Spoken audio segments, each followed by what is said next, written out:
Today, big deal with the general fund coming out of the committee. There's a lot of blame being cast at the Senate for the state of the no revenue because there's no support for those taxes. What's your response to that today? Well, you know, it's a bare bones budget that came up, and I spoke with the Speaker yesterday and let the Speaker know that in the Senate there was not wide support, very little support for tax increases on the people. That's why from day one I had introduced the gaming legislation to have an option for the people of the state in lieu of taxes.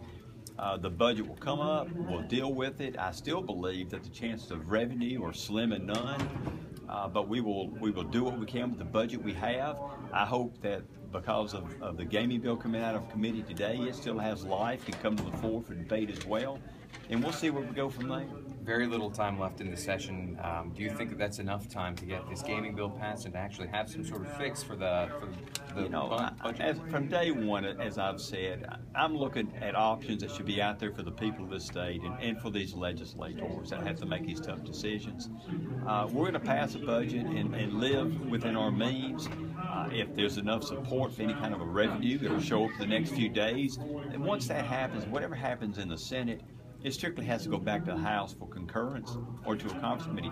I think there's plenty of time left. I'm not worried about getting budgets passed. I think we'll get them passed, but I do worry that we don't want to make a hasty decision and not include the people of the state in some of those decisions, especially when it comes to tax increases, which I do not support. What is the outlook for the decision on the lottery bill up here? Do you have the votes? You know, it's a strange piece of legislation, especially for a Republican to be handling.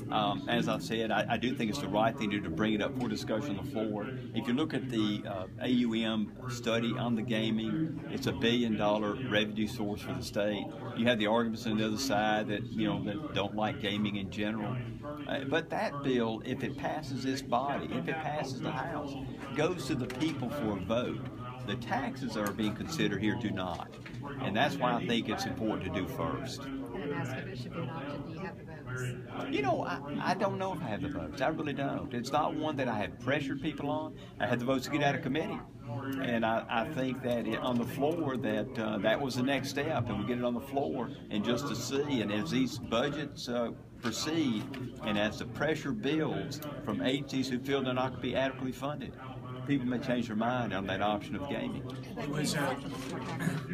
I'm sorry? You're saying that gaming option looks more attractive? Well, I think it looks more attractive than a tax increase. To bounce off Kim's question, it was the 5 votes that carried it out of committee were 3 Democrats and 2 Republicans. Is that what we're looking at to get this bill out of the Senate? You know, obviously it takes 21 votes for the CA.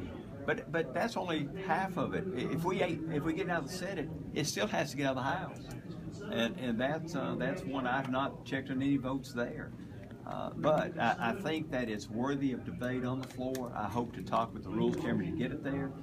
I don't think you'll see any cloture votes. That's not what we're about. Unless we have 21 votes that are willing to put it to the people for a vote and get it downstairs, then the bill will die in the chamber or won't be even brought up for a vote. Do you still think you can address the budget woes by borrowing against future gaming revenues? No, I've never said that's what I would do.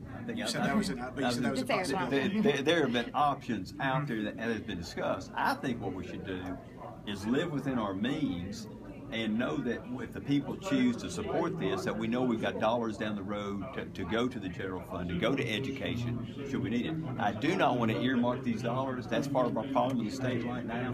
87% of our money is earmarked. We have to have some discretion to put those dollars where we need it, when we need it. The Houston County debate has been a big issue. Yes. Do you see that as a make or break issue? I felt it was a make or break today. There's a process we go through here. You have steps you've got to get through. One is getting it out of committee. And I told the gentleman earlier, had we taken that amendment today in committee, I assure you the votes were not there to get it out. I've been up front from day one that I'm not looking at expanded gaming. That's my issue. I'm saying we've got gaming in the state right now. We've got tax dollars leaving our state, or potential tax dollars, every day, driving through our state, driving out of our state. We should take advantage of those, in my opinion, and take those facilities that are in the state now and utilize them and have that revenue. If this body decides that's not the way they want to go, fine. But in Houston County's case, they have a chance when it gets to this floor to offer those amendments to see if they can get those votes. but they did not have that support into committee and then be able to get it out of committee. Was Senator, you did a voice vote on it being amended. Was Senator Singleton a yes vote to substitute? Because you counted the votes on the ayes and the noes. Well, I'm not going to point anyone out. I'm just telling you that I know my votes, and we would not have been able to have voted that out of committee today had the amendment been on it. And then the bill was dead. There was no option, nothing on the table to be discussed for this body. Did you count him as a yes or no vote? I did not count him as a yes or no vote. What are your thoughts on the budget that passed out of the House Committee this morning? Very basic, scaled-down budget. As I said, I spoke with the Speaker this morning. I think that was the right budget to pass out of the House. I did not think it was right to ask the House members to make votes on revenue that I did not think could be upheld here in the Senate. And I've talked to my members, and enough members, they are not for tax increases, so why ask them to make a vote that could possibly jeopardize them in their districts if they don't have to, if it's not going to pass in the Senate. Do you think this bare bones budget would pass in the Senate? I do. As of yesterday, I do. There again, there will be departments coming and talking to these individual senators about the bare bones budget, how it's going to affect them. We're going to do all in our power to make sure we protect what we consider the essential services of state government, dealing with children, seniors, mental health, prisons. Those things are important to us. We do all we can to preserve those. If there are cuts to prisons, that could increase the significance of a federal takeover, which might force the state to spend even more money on prisons. Is that a concern about the budget scope? Well, as I said, prison was one of my items of a priority because we understand we don't want federal intervention in our system. We know we've got to protect that. So those core essential services of state government are the ones we're going to protect first.